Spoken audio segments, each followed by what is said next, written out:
আহ, আমাদের এই টাঙ্গাইলের আন্দোলনের গোড়াপত্তন কিন্তু এই বিশ্ববিদ্যালয়ের শিক্ষার্থীদের হাত ধরে, এবং বাংলাদেশের জুলাই অভ্যুত্থানে যখন ঢাকা থেকে এই আন্দোলনটা বাংলাদেশের বিভিন্ন বিভাগীয় জেলা শহরে ছড়িয়ে পড়ছিল, একদম শুরুর দিকে যেই ক্যাম্পাস এই আন্দোলনে আমাদের সাথে লড়াই সংগ্রামী ছিল তার মধ্যে একটা হচ্ছে আমাদের মাওলানা ভাসানী বিজ্ঞান ও প্রযুক্তি বিশ্ববিদ্যালয়।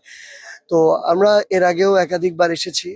আমরা চাই এই বিশ্ববিদ্যালয়ের স্টুডেন্টরা এখানে দলমত নির্বিশেষে সবাই যেন দিন শেষে শিক্ষা প্রতিষ্ঠানের স্বার্থ, শিক্ষার মান, এই জায়গাগুলোতে সবার একটা ইউনিটি থাকে, সবাই একসাথে কাজ করে।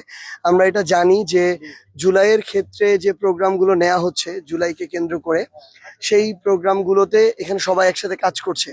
এইরকম এই বিশ্ববিদ্যালয় শিক্ষার মান, অবকাঠামোগত উন্নয়ন থেকে শুরু করে প্রত্যেকটা জায়গায় এই ইউনিটিটা থাকা উচিত। ক্যাম্পাসগুলো যেন ক্ষমতা প্রদর্শনের কোনো জায়গা না হয়ে দাঁড়ায় আর কি। আর আরেকটা জিনিস হচ্ছে, এখানে স্টুডেন্ট প্রায় 6,000-এর মতো, কিন্তু আবাসিক শিক্ষার্থী অ্যারাউন্ড 2,500-এর মতো। তো এইরকম একটা জায়গায় আসলে যারা সারা দেশ থেকে আসে তাদের জন্য আমরা মনে করি এটাকে পূর্ণাঙ্গ একটা আবাসিক বিশ্ববিদ্যালয় করা উচিত। এবং এখানে যারা শিক্ষার্থী আছে তাদের প্রয়োজনীয় যত সাপোর্ট দরকার ওই ধরনের বরাদ্দ যেন শিক্ষা মন্ত্রণালয় থেকে আসে, এটা আমাদের এনসিপির পক্ষ থেকে আমরা জানিয়ে গেলাম।